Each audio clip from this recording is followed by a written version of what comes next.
시청자 여러분 안녕하십니까? 동양일보TV 뉴스 브리핑 시작하겠습니다. 전세 사기 피해자에게 경매에 넘겨진 주택에 대한 우선 매수권이 주어지고 피해자의 주택 구입 시 대출 기준 완화 및 처리 대출이 추진됩니다. 다만 야당을 중심으로 정치권에서 제기된 피해 주택 공공매입은 시행에 옮겨지지 않을 전망인데요. 우선 정부는 피해 주택 경매 때 일정 기준에 맞춰 임차인에게 우선 매수권을 부여하는 방안을 강구키로 했습니다. 해당 주택을 경매 최고가로 구입할 수 있는 권리를 피해자에게 주는 것인데요. 이는 현재 경매에서 공유지분자에 부여하는 우선 매수권과 비슷한 구조입니다. 우선 매수권의 실효성을 높이기 위해선 처리 대출이 이뤄질 예정인데 박대출 국민의힘 정책위의장은 피해 임차인이 거주주택 낙찰 시 자금을 마련할 수 있도록 처리 대출을 충분한 거치 기간을 더 지원하는 방안을 추진하겠다고 했고 원희룡 국토교통부 장관 역시 우선 매수권을 주게 되면 자금을 충분히 대출해주고 거치 기간도 충분히 둘 것이라고 밝혔습니다. SK하이닉스가 현존 최고 성능 디램인 HBM3의 기술적 한계를 다시 한번 넘어섰습니다. SK하이닉스는 세계 최초로 디램 단품 칩 12개를 수직 적층해 현존 최고 용량인 24GB를 구현한 HBM3 신제품을 개발하고 고객사로부터 제품의 성능 검증을 받고 있다고 밝혔는데요.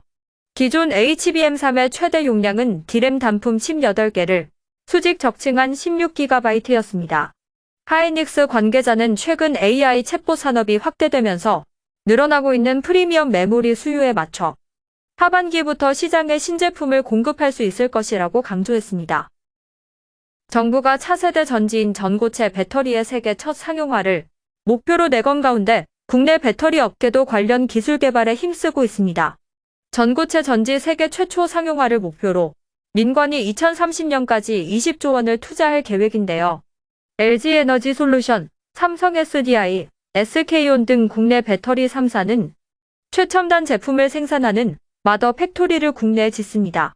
특히 3사 모두 전고체 배터리 시제품 생산 공장을 국내에 구축할 예정인데요. 전고체 배터리는 양극과 음극 사이에서 이온을 전달하는 전해질을 기존 액체에서 고체로 대체해 안전성과 성능 면에서 진일보한 차세대 배터리입니다. 기존 리튬이온 배터리보다 에너지 밀도가 높고 화재나 폭발 위험성이 작다는 장점이 있어 일명 꿈의 배터리로 불립니다. 충북도 내 거주하는 내국인 한 명에게 엠폭스, 일명 원숭이 두창의 첫 확진자가 발생했습니다. 20일, 도에 따르면 지난 11일부터 발열 증상을 시작으로 두통, 기침, 수포 등이 발생해 질병관리청 확정검사를 거쳐 20일 오후 1시 26분 최종 확진 판정을 받았는데요. 확진자는 최근 3주 이내 해외 여행력은 없는 것으로 확인돼 국내 접촉에 의한 감염으로 추정하고 있습니다. 충북도 방역당국은 확진자에 대한 심층 역학조사와 함께 접촉자에 대한 추적조사를 진행하고 있는데 확진 환자의 최초 증상 발생일부터 노출 위험도에 따라 고위험, 중위험, 저위험군 등으로 접촉자를 분류해 모니터링하고 자가격리 권고, 근무 제한 권고, 능동감시와 예방접종 등 방역조치를 시행할 예정입니다. 한국문단의 농민문학이라는 새 이정표를 세운 필계 작가 이무영 선생의 문학혼을 기리는 무영제가 올해로 30주년을 맞습니다. 30회 무영제는 오늘 오전 11시 음성 이무영 선생 생가에서 열리는데요. 이날 행사는 이무영 선생의 삶과 문학세계 전시와 함께 추도식, 24회 무영신인 문학상 시상식, 작은예술제 등으로 진행됩니다. 24회 무영신인 문학상 시상식에선 이무영 선생의 유족들이 이무영 대표작품집을 당선자에게 전달할 예정인데요. 이번 당선자는 단편소설 프리다 칼로의 도마를 쓴 목명균 씨입니다. 지금까지 동양일보TV 뉴스 브리핑이었습니다.